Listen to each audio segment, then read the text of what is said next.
பார்க்காம சொன்னானுக்கு மரியாதை கொடுத்தா பாரு, அந்த கட்டத்துக்கு தான காசு.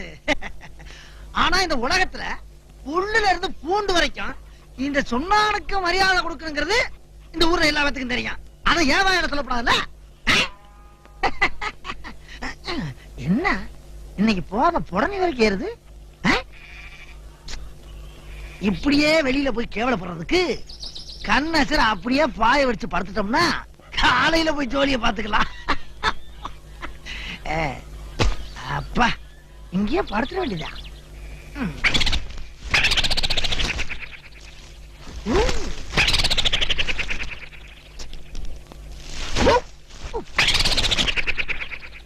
என்ன